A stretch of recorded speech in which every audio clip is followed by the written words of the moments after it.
بسم اللہ الرحمن الرحیم۔ السلام علیکم ناظرین، آج کی ویڈیو میں ہم آپ کو بتائیں گے پیغمبر خدا حضرت صالح علیہ السلام کے بارے میں۔ حضرت صالح علیہ السلام کا شجرہ نسب کچھ یوں ہے: صالح بن آصف بن کاشے بن اردم بن سمود بن جیشر بن ارم بن سام بن نوح علیہ السلام۔ حضرت صالح علیہ السلام کی قوم کو قوم سمود کہا جاتا ہے۔ قوم سمود کا نام ان کے بزرگ سمود بن جیشر کی طرف منسوب ہے۔ قوم سمود عرب کے مغربی و شمالی علاقوں میں آباد تھی۔ ان کے دارالحکومت کا نام الحجر تھا، جس کا موجودہ نام مدائن صالح ہے، جو حجاز سے شام کو جانے والے قدیم راستے پر واقع ہے۔ قوم سمود اپنے زمانے کی تہذیب یافتہ قوم تھی۔ وہ میدانوں میں قلعے اور محلات تعمیر کرتے تھے اور پہاڑوں کو تراش کر عالی شان محلات بناتے تھے۔ چنانچہ مدائن صالح میں آج تک ان عمارتوں کے آثار نمایاں طور پر موجود ہیں۔ بعض روایات کے مطابق رسول کریم صلی اللہ علیہ وآلہ وسلم غزوہ تبوک کو جاتے ہوئے اس علاقے سے گزرے تو آپ صلی اللہ علیہ وآلہ وسلم نے اس کنویں کی نشاندہی فرمائی جس سے ناقہ صالح یعنی حضرت صالح علیہ السلام کی اونٹنی پانی پیتی تھی، اور فج ناقہ نامی وہ درہ بھی دکھایا جہاں سے بعض روایات کے مطابق اونٹنی نکلی تھی۔ حضرت صالح علیہ السلام کی قوم کے لوگ مشرک تھے۔ وہ لکڑی اور پتھر کی مورتیوں کو خدا مانتے تھے، ان مورتیوں کی پوجا کرتے اور ان کے سامنے سر جھکاتے تھے۔ وہ ان کو سجدہ کرتے اور ان سے دعائیں مانگتے تھے۔ جھوٹ بولنا، چوری کرنا، ایک دوسرے کو قتل کر دینا ان کا روز کا کام تھا۔ عورتیں بے حیا تھیں، ان کے دلوں میں نہ خدا کا ڈر تھا نہ خدا کا خیال تھا۔ جو آدمی طاقت والا ہوتا وہ اسی پر جان دیتی تھیں۔ یہ سب باتیں اللہ تعالیٰ کو پسند نہیں ہیں۔ یہ سب برائیاں ان میں اس وجہ سے تھیں کہ جب انسان کے دل میں خدا کا خیال اور قیامت کا ڈر موجود نہ ہو تو انسان نہیں رہتا بلکہ شیطان بن جاتا ہے۔ سو وہ سب لوگ بھی انسان سے شیطان بن گئے تھے۔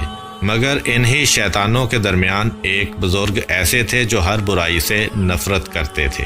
ان لوگوں کا کوئی برا طریقہ ان کو پسند نہیں تھا۔ وہ خود اتنے اچھے آدمی تھے کہ لوگ ان پر بھروسہ کرتے تھے، اور جو لوگ خود اچھے نہیں تھے وہ بھی ان کو اچھا سمجھتے تھے۔ اور یہ بزرگ کوئی اور نہیں بلکہ پیغمبر خدا حضرت صالح علیہ السلام تھے۔ حضرت صالح علیہ السلام اپنی قوم کے درمیان تنہا آدمی تھے جو خدا کو مانتے تھے۔ اسی لیے وہ اکثر اپنی قوم کے لوگوں کو سمجھاتے تھے، آپس میں لڑائی جھگڑا نہ کرو، ایک دوسرے کو دھوکہ فریب نہ دو اور ایک دوسرے سے جھوٹ نہ بولو۔ مگر لوگ تھے کہ کسی برائی سے باز نہیں آتے تھے۔ ایک دن حضرت صالح علیہ السلام نے اپنے خدا سے دعا کی: اے میرے پروردگار، آپ نے ان لوگوں کو کیسی کیسی نعمتیں عطا کی ہیں، کتنا مال دیا اور کیسی خوشحالی دی ہے، مگر افسوس یہ لوگ سخت نافرمان ہیں۔ اے میرے اللہ، ان لوگوں کو چاہیے تھا کہ یہ آپ کا شکر ادا کرتے، مگر یہ لوگ تو لکڑی، مٹی اور پتھر کی مورتیوں کا شکر ادا کرتے ہیں۔ اے میرے خدا، ان لوگوں کی حالت کیسے سدھر سکتی ہے؟ یہ لوگ اپنے برے کاموں سے کیوں کر باز آ سکتے ہیں؟ ان لوگوں کے دل کیسے پھر سکتے ہیں؟ اپنی قوم اور قبیلے سے دور ایک سنسان جگہ پر حضرت صالح علیہ السلام اپنے پروردگار سے دعا کر رہے تھے۔ اتنے میں اللہ تعالیٰ کی طرف سے حضرت جبرائیل علیہ السلام تشریف لائے اور حضرت صالح علیہ السلام کو اللہ تعالیٰ کا پیغام پہنچایا: اے صالح علیہ السلام، آج سے میں نے تجھے اپنا پیغمبر بنایا، جاؤ اور ان لوگوں کو سیدھے راستے کی طرف بلاؤ۔ پہلے تو حضرت صالح علیہ السلام یہ سوچ کر گھبرائے کہ ان کے کندھوں پر ایک بھاری بوجھ آ پڑا ہے، مگر پھر انہوں نے سوچا جتنی بڑی ذمہ داری ہے اس سے زیادہ بڑی ذات اللہ کی ہے جو میری مددگار ہے۔ یہ سوچ کر حضرت صالح علیہ السلام دل ہی دل میں بہت خوش ہوئے۔ انہوں نے فیصلہ کیا کہ وہ اس قوم کو اللہ کے راستے کی طرف بلائیں گے، لوگوں کو برے کاموں سے منع کریں گے اور انہیں سمجھائیں گے کہ وہ مورتیوں کی پوجا کرنا چھوڑ دیں، ایک اللہ کی بندگی کریں اور سب لوگ اسی سے مرادیں مانگیں۔ حضرت صالح علیہ السلام نے سب سے پہلے اپنے گھر کے لوگوں کو بتایا: اللہ تعالیٰ نے مجھے اپنا پیغمبر بنایا ہے اور حکم دیا ہے کہ اس قوم کو اس کا پیغام سناؤں۔ پھر وہ اپنی قوم کے لوگوں کے پاس گئے اور ان سے کہا: اے میری قوم کے لوگوں، اللہ تعالیٰ نے مجھے اپنا نبی بنایا ہے اس نے مجھے حکم دیا ہے کہ میں تمہیں اس کا پیغام سناؤں۔ اے میری قوم کے لوگو سنو، اللہ میرا اور تمہارا پیدا کرنے والا ہے، وہ ایک ہے، وہی ہم سب کو روزی دیتا ہے۔ اس نے تمہیں صحت کے ساتھ طرح طرح کی نعمتیں دی ہیں، تمہیں چاہیے کہ اس کا شکر ادا کرو، اس کی بندگی کرو اور اسی کے آگے سجدہ کرو۔ اے میری قوم کے لوگو، شیطان ہمارا بہت بڑا دشمن ہے، اس نے تمہیں بہکا دیا ہے۔ دیکھو تم اللہ کی بندگی کرنے کی بجائے بتوں کی پوجا کرنے لگے ہو۔ سنو، یہ بت جن کو تم اپنے ہاتھوں سے بناتے ہو تمہارے کسی کام کے نہیں ہیں، یہ بے جان ہیں اور خود تمہارے ہاتھوں کے بنائے ہوئے ہیں۔ اے میری قوم کے لوگو، تم ان بتوں کی پوجا چھوڑ دو، اللہ کا حکم مانو اور اسی کو سجدہ کرو، اسی کے آگے جھکو اور اسی سے اپنی مرادیں مانگو۔ اے میری قوم کے لوگو، اگر تم نے اللہ کا حکم نہیں مانا اور بتوں کی پوجا کرتے رہے تو پھر وہ برائیاں بھی تم سے نہیں چھوٹ سکتی جن میں تم مبتلا ہو۔ اے میری قوم، جھوٹ بولنا، چوری کرنا، دوسروں کا مال کھانا اور اپنے سے کمزور لوگوں پر ظلم کرنا سبھی گناہ کی باتیں ہیں۔ تمہاری یہ بری بری باتیں اللہ تعالیٰ کو پسند نہیں ہیں۔ اگر تم ان باتوں سے باز نہیں آئے تو مجھے ڈر ہے کہ تم پر اللہ تعالیٰ کا غضب نازل ہوگا۔ اگر اللہ تعالیٰ کا غضب نازل ہوا تو کوئی تم کو اس سے بچانے والا نہیں ہوگا۔ ان لوگوں میں سے ایک نے پوچھا، اللہ تعالیٰ کا غضب کیا ہے؟ حضرت صالح علیہ السلام نے جواب دیا، یہ جو تم کو طرح طرح کی نعمتیں حاصل ہیں تم سے چھن جائیں گی، جو تم خوشحالی کی زندگی گزارتے ہو تم سے رخصت ہو جائے گی، نہیں معلوم کہ ایسے وقت میں تمہارا کیا حال ہوگا۔ حضرت صالح علیہ السلام کی باتوں کو لوگوں نے غور سے سنا، مگر انہوں نے ان کی باتوں پر کوئی دھیان نہیں دیا۔ انہوں نے ان باتوں کو ایک کان سے سنا، دوسرے سے اڑا دیا۔ ایسے لوگ ہر زمانے میں اور ہر جگہ پائے جاتے ہیں۔ وہ جن کاموں کے عادی ہوتے ہیں ان کے خلاف کوئی نئی بات سن لیں تو سنتے ہی غصے میں آ جاتے ہیں۔ حضرت صالح علیہ السلام کی قوم کے لوگ جن برے کاموں کے عادی تھے ان کے خلاف باتیں سن کر جٹ بگڑ گئے اور کہنے لگے، اے صالح علیہ السلام، ہمارا خیال تو یہ تھا کہ تم بڑے سمجھدار انسان ہو، مگر اب تمہاری باتیں سن کر اندازہ ہوا ہے کہ تم دیوانے ہو گئے ہو، کیونکہ تمہاری یہ ساری باتیں بڑی بے تکی اور بے ڈھنگی ہیں۔ بھائی، جن بتوں کو ہمارے باپ دادا پوجتے رہے ہم بھی انہی کو پوجتے ہیں، مگر تم ہو کہ ہمارے ان معبودوں کو برا بھلا کہنے لگے ہو۔ قوم کے کچھ مالدار لوگوں نے کہا، اے صالح علیہ السلام، یہ تو بتاؤ کہ کیا تم ہم سے بڑھ کر سمجھدار ہو؟ ہمارے درمیان تو ایسے سردار لوگ ہیں جو تم سے کہیں زیادہ سمجھدار ہیں، ان کے پاس دولت بھی زیادہ ہے اور ان کا قبیلہ بھی بڑا ہے۔ اگر اللہ تعالیٰ کسی کو نبی بنانے والے ہی تھے تو یہ لوگ اس کے تم سے کہیں زیادہ حقدار تھے۔ اللہ تعالیٰ انہی میں سے کسی کو نبی بنا دیتے تو بہتر تھا۔ حضرت صالح علیہ السلام نے جواب دیا، لوگوں، مجھے اپنی دولت مندی کا دعویٰ نہیں ہے، باقی رہا سمجھدار اور نیک ہونے کا معاملہ، سچ پوچھو تو میں ایسا بھی کوئی دعویٰ نہیں رکھتا۔ البتہ یہ بات بھی اللہ ہی کو معلوم ہے کہ کون زیادہ سمجھدار ہے اور کون ناسمجھ ہے، کون زیادہ نیک ہے اور کون برا ہے۔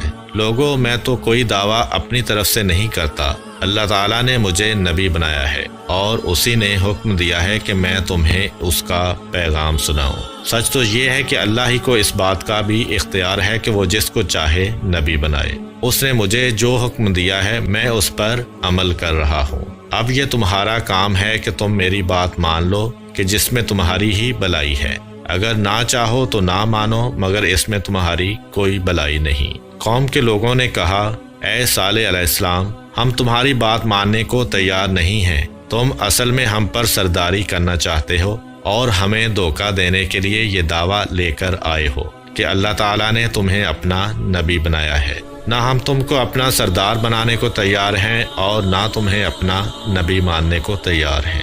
حضرت صالح علیہ السلام کو قوم کے لوگوں کی باتیں سن کر بڑا دکھ ہوا۔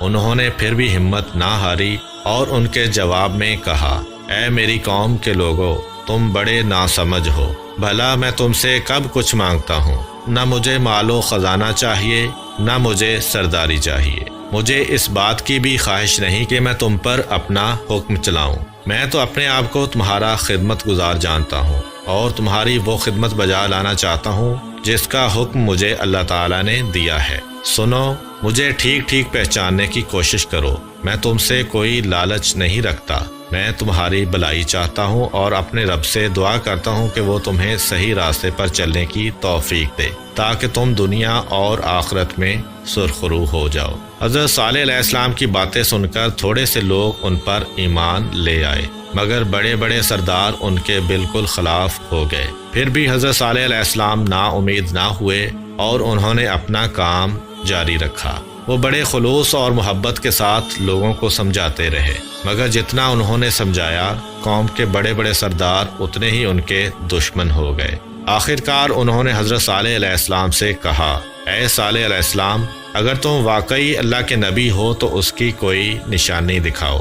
حضرت صالح علیہ السلام نے کہا، تم کیسی نشانی دیکھنا چاہتے ہو؟ سرداروں نے جواب دیا، ہم اپنی قوم میں سے 70 سمجھدار آدمی جن کو تمہارے پاس بھیج دیں گے، بس وہی لوگ تم سے اس بارے میں بات چیت کریں گے۔ حضرت صالح علیہ السلام نے کہا، بہت اچھا، تم ایسا ہی کر لو۔ یہ معاملہ طے کر کے سردار لوگ اپنی قوم میں گئے۔ انہوں نے 70 آدمی چنے اور انہیں حضرت صالح علیہ السلام کے پاس بات چیت کے لیے بھیج دیا۔ جب یہ 70 آدمی حضرت صالح علیہ السلام کے پاس پہنچے تو حضرت صالح علیہ السلام نے پوچھا، تم لوگ کیا چاہتے ہو؟ ان 70 آدمیوں میں سے ایک نے کہا، اے صالح علیہ السلام، تم ہمارے ساتھ پہاڑ پر چلو، ہم وہیں تمہیں بتائیں گے کہ کیا چاہتے ہیں۔ حضرت صالح علیہ السلام پہاڑ پر جانے کو فوراً تیار ہو گئے۔ جب حضرت صالح علیہ السلام ان کے ساتھ پہاڑ پر گئے تو ان 70 آدمیوں میں سے ایک نے کہا، اے صالح علیہ السلام، ہم یہ چاہتے ہیں کہ اس پہاڑ میں سے ایک اونٹنی نکلے،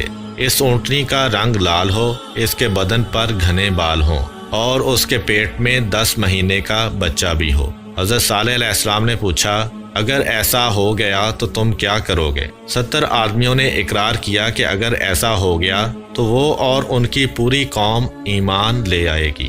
یہ سن کر حضرت صالح علیہ السلام نے دعا کے لیے ہاتھ اٹھائے اور کہا، اے میرے پالنے والے، تو مجھ پر مہربانی کر، اے میرے پروردگار، میری قوم کے ان 70 بڑے لوگوں نے ایک عجیب طرح کا سوال کیا ہے، مگر اس سوال کا جواب دینا تیرے لیے کوئی مشکل نہیں ہے۔ اے میرے اللہ، تو ان کے سوال کا جواب دے دے۔ اے میرے معبود، اس پہاڑ میں سے ایک ایسی اونٹنی نکال دے جیسی یہ لوگ چاہتے ہیں، شاید کہ یہ ایمان لے آئیں۔ حضرت صالح علیہ السلام کے ہاتھ دعا کے لیے اٹھے ہوئے تھے کہ اللہ تعالیٰ کی طرف سے ایک فرشتہ آیا اور ان سے کہا، اے صالح علیہ السلام، اللہ تعالیٰ کا پیغام یہ ہے کہ پہاڑ میں سے اونٹنی نکال دینا میرے لیے بالکل آسان ہے، مگر جب یہ اونٹنی ان لوگوں کے پاس آ جائے تو ان کا فرض ہوگا کہ اس کی قدر کریں، اس کو پیار کریں اور اس کا احترام کریں۔ اگر انہوں نے اپنا یہ فرض ادا نہیں کیا تو پھر یہ سب لوگ مر مٹ جائیں گے۔ اس کے ساتھ ہی ایک بات اور ہے، وہ یہ کہ ایک دن ہماری یہ اونٹنی سارے شہر کا پانی پیا کرے گی اور دوسرے دن تمام لوگ اور ان کے جانور پانی استعمال کریں گے، پھر یہ اونٹنی اتنا دودھ دے گی کہ سارے شہر کے لیے کافی ہوگا۔ حضرت صالح علیہ السلام نے قوم کے 70 آدمیوں کو یہ ساری باتیں بتا دیں۔ 70 آدمیوں نے کہا، ٹھیک ہے، اگر تمہارا خدا اس پہاڑ میں سے اونٹنی نکال دے تو ہم لوگ یہ سب باتیں ماننے کو تیار ہیں۔ 70 آدمیوں کا یہ اقرار کرنا تھا کہ اچانک پہاڑ کی ایک چٹان پھٹ پڑی۔ اس چٹان میں سے ایک بڑی سی اونٹنی نکل آئی۔ اس اونٹنی کے پیٹ میں بچہ بھی تھا۔ تب ان 70 آدمیوں نے کہا، اے صالح علیہ السلام، ہم یہ چاہتے ہیں کہ اس اونٹنی کے پیٹ میں سے بچہ ابھی ابھی پیدا ہو جائے۔ یہ سن کر حضرت صالح علیہ السلام نے پھر دعا مانگی۔ حضرت صالح علیہ السلام کی یہ دعا بھی قبول ہوئی اور اونٹنی نے اسی وقت بچہ دے دیا۔ یہ دیکھ کر وہ 70 آدمی خدا پر ایمان لے آئے۔ پھر ان 70 آدمیوں کو دیکھ کر دوسرے بہت سے لوگ بھی ایمان لے آئے۔ پھر سب لوگ حضرت صالح علیہ السلام کے ساتھ ہو گئے۔ یہ حالت دیکھ کر قوم کے بڑے بڑے سرداروں کو پریشانی ہونے لگی۔ انہوں نے سوچا کہ سب لوگ تو حضرت صالح علیہ السلام کی بات ماننے لگے ہیں، اب ان کی سرداری کس پر چلے گی؟ یہ سوچ کر انہوں نے لوگوں کو بہکانا شروع کر دیا اور حضرت صالح علیہ السلام کے خلاف باتیں کرنے لگے۔ جب انہوں نے دیکھا کہ اس طرح کام نہیں چلتا تو انہوں نے حضرت صالح علیہ السلام کی اونٹنی کو مروا دینے کا پروگرام بنا لیا۔ قوم کے ان سرداروں نے کچھ نوجوانوں کو دولت کا لالچ دیا۔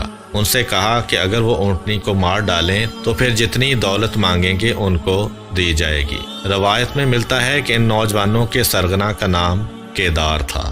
چنانچہ اس کے بعد ان نوجوانوں نے حضرت صالح علیہ السلام کی اونٹنی کو تنگ کرنا شروع کر دیا۔ جب انہوں نے دیکھا کہ اونٹنی کو تنگ کرنے سے کچھ نہیں بگڑتا تو پھر اسے جان سے مار ڈالنے کا ارادہ کر لیا، مگر اس کے لیے وہ موقع کی تاک میں لگے رہے۔ ایک دن حضرت صالح علیہ السلام کی اونٹنی کے پانی پینے کی باری تھی۔ اس دن قوم کے جانور بند رہنے چاہیے تھے، مگر کچھ لوگوں نے اپنے جانور بھی کھول دیے۔ یہ وہی لوگ تھے جن کی نیت خراب تھی۔ ایک طرف سے ان کے جانور میدان میں پہنچے، دوسری طرف سے حضرت صالح علیہ السلام کی اونٹنی نکلی۔ ان جانوروں نے اب تک اس قد و قامت کی اونٹنی نہیں دیکھی تھی۔ سارے جانور میدان چھوڑ کر بھاگ نکلے۔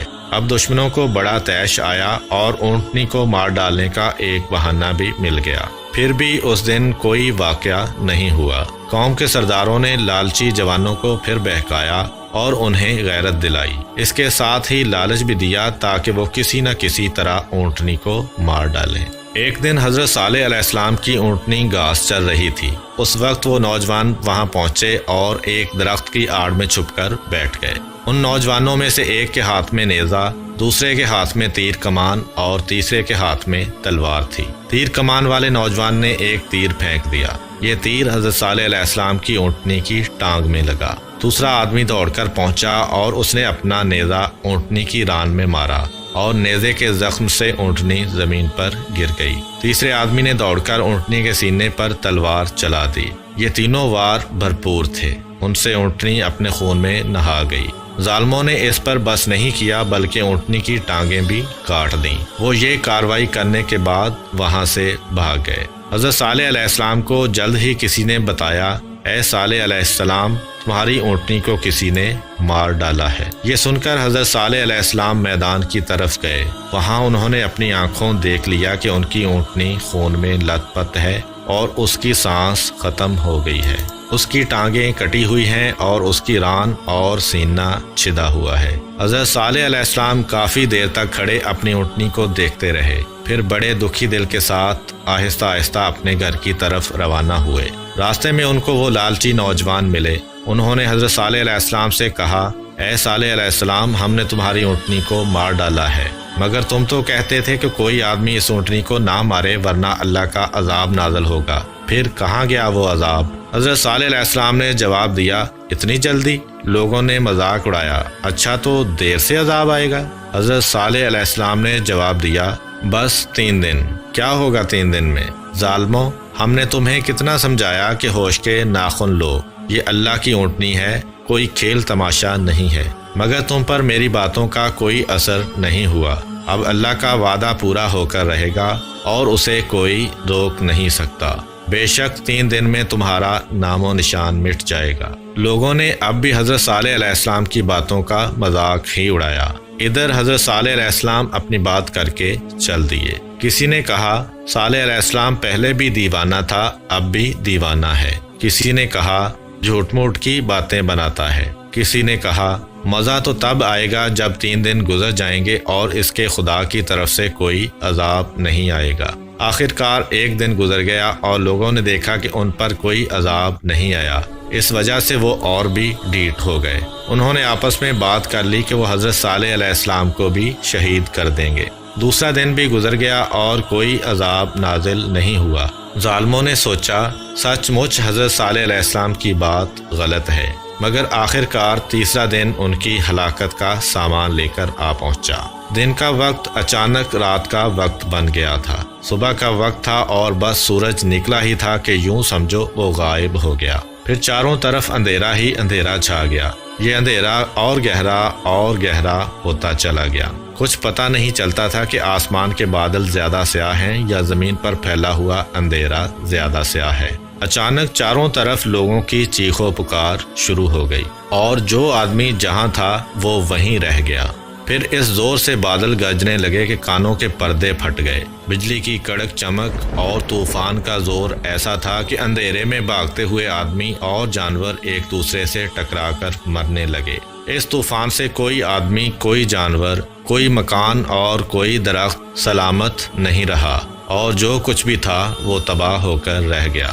جبکہ اللہ تعالیٰ نے حضرت صالح علیہ السلام اور ان کے ماننے والوں کو محفوظ رکھا۔ شاید اللہ تعالیٰ نے حضرت صالح علیہ السلام کے ذہن میں یہ بات ڈال دی تھی، اور حضرت صالح علیہ السلام اپنے چند ساتھیوں سمیت عذاب آنے سے پہلے ہی کہیں چلے گئے تھے۔ پھر جب عذاب آ چکا اور طوفان تھم گیا تو وہ واپس لوٹے۔ انہوں نے اس پوری بستی پر حسرت بھری نگاہ ڈالی جو ان کی آنکھوں کے سامنے تباہ ہوئی پڑی تھی۔ تب انہوں نے کہا، اے لوگو، میں نے تمہیں بار بار سمجھایا اور بار بار خدا کے غضب سے ڈرایا، مگر تم نے کوئی خیال نہ کیا اور میری بات نہ مانی۔ افسوس، تمہارے کرتوتوں نے آخر کار تمہیں تباہ کر کے رکھ دیا۔ اے کاش تم میری بات مانتے، اے کاش تم بتوں کی پوجا سے باز آتے، اور اے کاش تم ایک خدا کی بندگی اختیار کر لیتے۔ یہ کہہ کر حضرت صالح علیہ السلام اپنے ساتھیوں کو لے کر وہاں سے کسی دوسری جگہ چلے گئے۔ امید کرتا ہوں کہ آپ کو آج کی ویڈیو پسند آئی ہوگی۔ اگر آپ کو ہماری ویڈیو پسند آئی ہے تو ویڈیو کو لائک کریں اور دوسروں کے ساتھ شیئر بھی ضرور کریں۔ مزید اس طرح کی اسلامک ویڈیوز دیکھنے کے لیے سبسکرائب کریں ہمارا چینل GS اسلامک، اور ساتھ والے بیل آئیکن کو بھی پریس کر دیں تاکہ جب بھی ہم کوئی نئی ویڈیو اپلوڈ کریں تو آپ کو اس کا نوٹیفیکیشن مل سکے۔ ملتے ہیں اسی طرح کی ایک اور نئی ویڈیو کے ساتھ، تب تک کے لیے اجازت دیجیے۔ اللہ حافظ۔